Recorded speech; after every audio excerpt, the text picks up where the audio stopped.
नमस्कार दोस्तों, आज समझेंगे रिटेल इन्फ्लेशन को कि किस तरीके से वो इम्पैक्ट करती है हमारे इन्वेस्टमेंट डिसीजंस को और हमारे बिजनेस डिसीजंस को। आइए समझते हैं। मैं एक सिंपल सा एक एग्जांपल लेता हूं कि अभी रिटेल इन्फ्लेशन रिपोर्ट आई कि 6.3% चला गया और ये आरबीआई ने सोचा था 5.1% होगा, उससे भी बिट हाई है। सिर्फ इसको इतना समझ लेना कि अब 100 रुपए की चीज हमें 6.3% महंगी मिलेगी, मतलब 106 रुपए 30 पैसे की मिलेगी, सिर्फ इतना नहीं होता। इसके मायने बहुत ज़्यादा होते हैं। वो मायने क्या है? सबसे पहले समझिए कि रिटेल इन्फ्लेशन, जिसको आप खुदरा महंगाई दर भी बोलते हैं, ये निकलती कैसे? एक आप और मैं जो हाउस होल्ड्स हैं, हम बहुत चीज़ों पे पैसा खर्च करते हैं डे टू डे लाइफ में, जैसे रोटी, कपड़ा, मकान, इसके अलावा ट्रांसपोर्टेशन, दवाइयाँ। तो रिटेल इन्फ्लेशन क्या बताता है कि ऑन एन एवरेज इनकी प्राइजेस में कितना इंक्रीमेंट हुआ। हो सकता है दवाइयों के प्राइस 20% बढ़े हो सकता है ट्रांसपोर्टेशन के 5% कम हुए हो। तो ये जो खुदरा महंगाई दर होता है कि एक एवरेज बताता है भैया कि ऑन एन एवरेज सारी चीजें जो है लगभग 6.3% ओवरऑल महंगी हुई। मतलब अगर आप 100 रुपए खर्च कर रहे थे तो अब आप 106 रुपए 30 पैसे जो है खर्च कर रहे हैं। अब देखिए, हिंदुस्तान की पॉपुलेशन की अगर बात करें तो देखिए, अभी आपने सुना होगा कि प्रधानमंत्री के ने जो है 80 करोड़ गरीब लोगों के लिए मुफ्त राशन अनाउंस किया। तो मैं मोटा मोटा ये मान लेता हूँ कि 140 करोड़ की पॉपुलेशन है, जिसमें पुअर जो है लगभग 80 करोड़ की कैटेगरी के अंदर आते हैं। इसके अलावा इंटरनेट गूगल से सर्च किया तो पता लगा हिंदुस्तान के अंदर 56 करोड़ लोग जो है मिडिल क्लास है। और ये एकदम सही भी है, क्योंकि 40% पॉपुलेशन इंडिया की जो है वो मिडिल क्लास मानी जाती है। और मिडिल क्लास लोग होते कहते हैं ऐसे जितने लोग जिनकी इनकम जो है सालाना 2.5 लाख रुपए से ज़्यादा है और नेट वर्थ जो है, नेट वर्थ का मतलब कि आपके पास जो प्रॉपर्टीज, असेट्स, इन्वेस्टमेंट्स, गोल्ड पड़ा हुआ है, वो सब कुछ मिला मिलू के 7 करोड़ रुपए से कम है, तो आप मिडिल क्लास की कैटेगरी में आते हैं। तो आप और मैं वीडियो बना रहा हूँ, ऑब्वियसली हम सब जो है मिडिल क्लास में आते हैं। मेरी भी कोई नेट वर्थ इतनी ज़्यादा नहीं है। रिच कौन? अब रिच में अगर मैं 140 करोड़ की टोटल पॉपुलेशन ले रहा हूँ, 80 करोड़ पुअर ले रहा हूँ, 56 करोड़ मिडिल क्लास ले रहा हूँ, तो मोटा मोटा जो एक बाइफर्केशन निकल के आता है कि हिंदुस्तान में लगभग 4 करोड़ लोग ऐसे हैं जो रिच कैटेगरी के अंदर आते हैं। अब ये जो रिटेल इन्फ्लेशन की बात होती है ना, देखो इससे पुअर के ऊपर इतना फर्क नहीं पड़ता, क्योंकि देखिए इनके साथ क्या है, पब्लिक फूड डिस्ट्रीब्यूशन सिस्टम है, जहां पर इनको जो अन्न है, अनाज है, वो राशन सिस्टम के थ्रू एक बड़े नॉमिनल अमाउंट पे मिल जाता है। उसके अलावा जो इनके खर्चे होते हैं वो बहुत लिमिटेड एरियाज में होते हैं। ऐसा नहीं होता कि इनको इन्फ्लेशन की बहुत ज़्यादा मार झेलनी पड़ती है। मैं ये नहीं कह रहा कि नहीं झेलनी पड़ती, लेकिन कंपैरेटिवली इनके ऊपर जो इन्फ्लेशन की मार होती है वो बहुत कम होती है और काफ़ी एडजस्टेबल होते हैं। एडजस्टेबल इन द सेंस कि देखा कि हाँ ये चीज़ महंगी हो रही है तो इमीडिएटली दूसरी चीज़ पे एडजस्ट हो गए। सबसे ज़्यादा ये जो इन्फ्लेशन होता है ना, इसकी मार पड़ती है मिडिल क्लास में। ये जो 56 करोड़ लोग होते हैं, रिच को तो कोई फ़र्क ही नहीं पड़ता। अब कैसे करते हैं, आइए ज़रा समझिए। देखिए, जो मिडिल क्लास होते हैं हम लोग, हमको क्या सिखाया जाता है बचपन से? 4 चीजें सिखा दी जाती हैं। दिमाग में फतूर भरा होता है कि भैया अच्छा खाना, अच्छा पहनना, सर पे छत, बच्चों की पढ़ाई, जिसने ये कर दिया जिंदगी उसकी सफल है। यस, अगर आप देखें तो बिहेवियर ही कुछ खर्च करने का इस तरीके का कि हम लोगों का पैसा कहाँ खर्च होता है। सबसे पहले किचन की आइटम्स में, फिर क्लोथिंग के ऊपर, फिर हाउसिंग के ऊपर, फिर एजुकेशन के ऊपर। उसके अलावा दूसरे खर्चे, इन्वेस्टमेंट प्लान्स हो गया, कार लोन्स हो गया, ट्रैवलिंग हो गया, कोई मेजर फैमिली एक्सपेंडिचर आ गया, सपोज सर्जरी करवानी पड़ गई, शादी हो गई। तो इस तरीके से जो है एक मिडिल क्लास पूरा का पूरा बंदा रहता है। अब रिटेल इन्फ्लेशन आने की वजह से होता क्या है? देखिए, रिटेल इन्फ्लेशन आने से सबसे ज्यादा जो इमीडिएट इम्पैक्ट देखने को बढ़ता है ना, वो पड़ता है किचन और क्लोथिंग के ऊपर।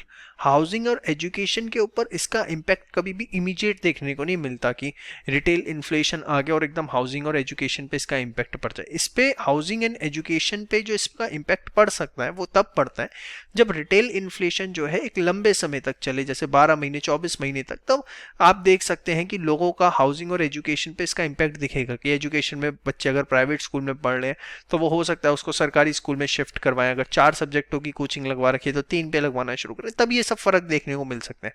हाउसिंग में अब देखिए, अगर किसी की ईएमआई जारी है, अपना घर है, तो एक सेपरेट इशू हो जाता है। लेकिन अगर कोई किराए के घर पे रह रहा है, जो कि मिडिल क्लास में एक मेजॉरिटी पॉपुलेशन किराए के घर पे रहती है, तो फिर ये होता है कि हाँ भाई 30,000 रुपये किराया दे रहे हैं तो 25,000 के घर पे शिफ्ट हो, 20,000 के घर पे शिफ्ट हो, तो फिर वहां मैनेजमेंट करना पड़ता है। But that's not an immediate impact. जो इमीडिएट इम्पैक्ट देखने को मिलता है वो किचन और क्लोथिंग पे देखने को मिलता है, कि जहां पर कस्टमर जो है ना इमीडिएटली कोशिश करता है कि लो कॉस्ट प्रोडक्ट्स पे शिफ्ट हो। जिसका मैं बेस्ट एग्जांपल अगर दूं कि अगर आशीर्वाद आटा ले रहे हैं 10 किलो का 35 रुपए किलो आ रहा है, तो कोशिश की जाती है वही चक्की के आटे पे आ जाए, 30 रुपए किलो खुला मिल जाएगा। तो ऐसे बहुत छोटे छोटे डिसीजन जो है मिडिल क्लास की लाइफ में आने शुरू हो जाते हैं। अब इसकी वजह से होता क्या है, अगर मैं जो बात कर रहा था इन्वेस्टमेंट डिसीजंस की, अब देखो आईटीसी क्या है, एक लिस्टेड कंपनी है, ऑब्वियसली इसके प्रोडक्ट्स मार्केट के अंदर आते हैं, ये एफएमसीजी सेक्टर की एक कंपनी है। तो अब हुआ क्या कि जब ये रिटेल इन्फ्लेशन जैसी चीजें देखने को मिलती है ना, तो सबसे ज्यादा जो इमीडिएट इंपैक्ट देखने को मिलेगा वो कहाँ देखने को मिलेगा, एफएमसीजी सेक्टर में, क्योंकि वो कंपनियां जो लिस्टेड हैं और अच्छा मुनाफा कमा रही है, वहां पर जो है कस्टमर अपनी डिमांड को शिफ्ट करना शुरू कर देता है और वो लोकल प्रोडक्ट्स के ऊपर, लो प्राइस प्रोडक्ट्स, अनब्रांडेड प्रोडक्ट्स के ऊपर कुछ ना कुछ अपनी डिमांड शिफ्ट करना शुरू कर देता है। उसके कारण बहुत सारे हो सकते हैं, जैसे एग्जांपल के तौर पे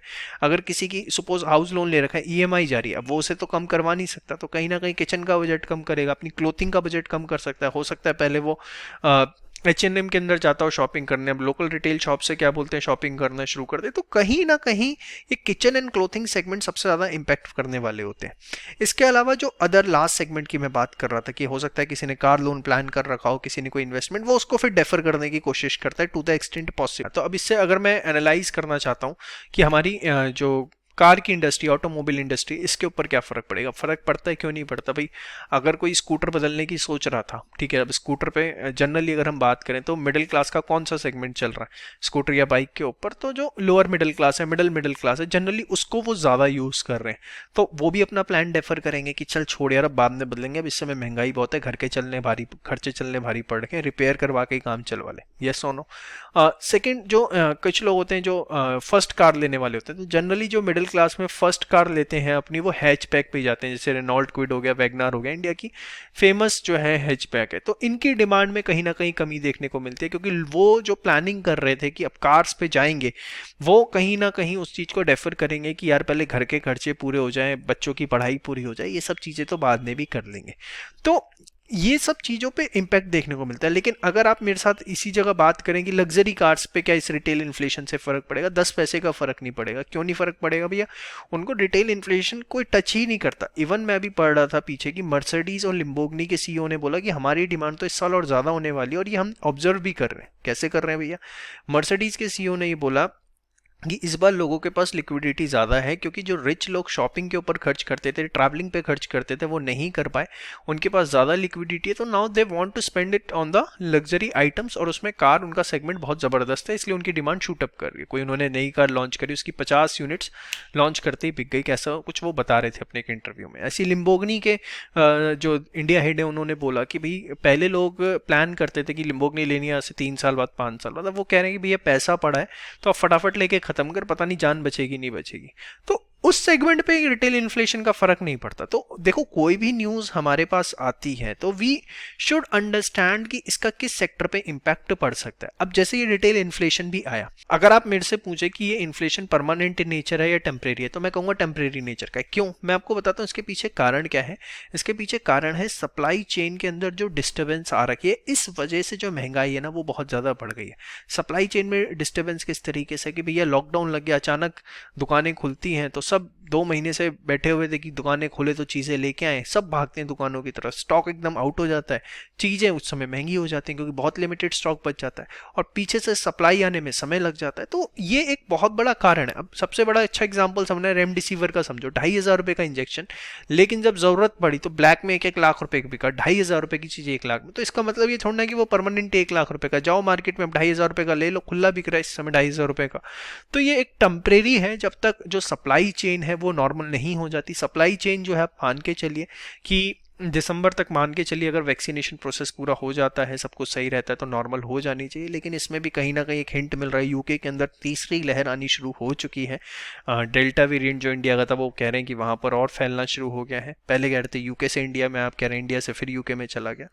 तो सप्लाई चेन का पूरा गेम है जो इस समय ये रिटेल इन्फ्लेशन को लेके आ रहा है, और हर प्रोडक्ट पे इसका इंपैक्ट नहीं पड़ता। वी नीड टू एनालाइज जिस सेगमेंट में, जिस सेक्टर के अंदर we are going to invest, और जिस बिजनेस में हम जाना चाहते हैं उस पर उसका क्या इंपैक्ट पड़ेगा। एक छोटा सा एनालिसिस सिखाने की कोशिश करी है कि आप कैसे खबरों को एनालाइज करें और इससे अपनी जो दिमाग की एनालिटिकल पावर है इसको ओपन अप करना शुरू करें। वीडियो कैसा लगा कमेंट सेक्शन में जरूर बताइएगा। जय श्री श्याम।